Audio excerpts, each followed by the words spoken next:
समझ में आ गया कि अभी तो ये अम्बेडकर जन मोर्चा के लोगों ने ट्रेलर दिखाया, जो ये छोटा सा ट्रेलर दिखाया। अगर हम अम्बेडकर जन मोर्चा के बातों को नहीं मानेंगे, अगर अम्बेडकर जन मोर्चा के जो शर्त है, जो 1 एकड़ जमीन प्रत्येक भूमिहीन परिवार को दिलाने के लिए जो आंदोलन किया जा रहा है, अगर नहीं मानेंगे तो गोरखपुर में भूचाल आ जाएगा। साथियों, उन्होंने हमारी बात को स्वीकार कर लिया है, इसके लिए आप सभी लोगों को बहुत बहुत धन्यवाद। उन्होंने जो उत्तर प्रदेश सरकार है, जो तानाशाह सरकार है, आप सभी लोग जानती हैं कि किस तरह से तानाशाह सरकार ने जो भूमिहीन है, जो उत्तर प्रदेश के जितने भी अधिकारी हैं, सारे अधिकारियों को उन्होंने आदेश दे दिया है कि जितने भूमिहीन हैं आप सर्वे कराइए। तो ये सबसे बड़ी हम सभी लोगों का एक उपलब्धि है, अम्बेडकर जन मोर्चा का उपलब्धि है। लेकिन हम यहाँ पे भी शांत नहीं बैठेंगे साथियों। आप सभी लोगों से मेरा आग्रह है, निवेदन है कि हम लोग यहाँ शांत नहीं बैठेंगे, तब तक हम लोग लड़ेंगे जब तक 1 एकड़ जमीन मिल नहीं जाती।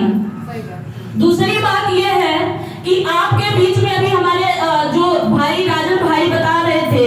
कि माननीय श्रवण कुमार निराला जी आपके लिए काम कर रहे हैं, तो आप लोगों को मैं एक और कष्ट की बात बता दूं कि जैसे 17 दिसंबर 2022 को जो रैली किया गया, 1 एकड़ जमीन प्रत्येक भूमिहीन परिवार को दिलाने के लिए सरकार के आंखों में मतलब एक किरकिरी हो गई, उसको इतनी तबाही मतलब लगने लगी, उसकी अपनी जो मनसा था उसके मनसा पे पानी फिरने लगा। क्योंकि अम्बेडकर जन मोर्चा ने जमीन कहां से मिलेगी, क्यों मिलेगी, कैसे मिलेगी, और जमीन कोई खैरात नहीं है, जमीन कोई भीख नहीं है, ये अम्बेडकरवादियों का, ये जो बहुजन समाज के लोग हैं, चाहे दलित हो, पिछड़े भूमिहीन हैं, उनका संवैधानिक अधिकार है, ये अम्बेडकर जन मोर्चा बता रहा था और लगातार माननीय श्रवण कुमार निराला जी बता रहे थे। इसीलिए बिना किसी नोटिस का, बिना किसी सूचना का अम्बेडकर जन मोर्चा के मुख्य संयोजक माननीय श्रवण कुमार निराला जी का 26 दिसंबर 2022 को घर को सीज कर दिया गया। आप लोगों को मैं बता दूं कि उस ठंडी में, उस कड़कड़ाती ठंडी में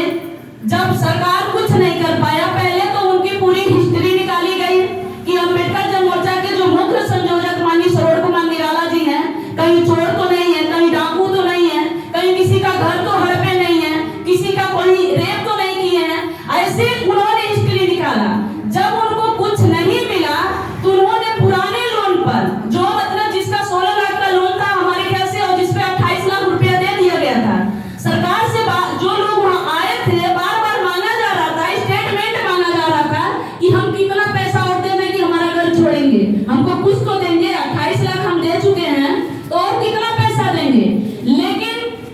सबसे बड़ी बात तो यह था कि हरासमेंट करना था, उनको प्रताड़ित करना था, उनको कष्ट देना था। आपको बता दूं कि 26 दिसंबर 2022 को पूरे परिवार को घर से निकाल दिया गया और उनको पता था कि इस बीच में कोर्ट भी नहीं खुला है, लेकिन माननीय श्रवण कुमार निराला जी ने किसी को कुछ नहीं बताए, किसी को नहीं बताए। ये बात हम लोगों तक ही रही, हमारे कुछ साथी जान रहे थे, क्योंकि जब हम बात कर रहे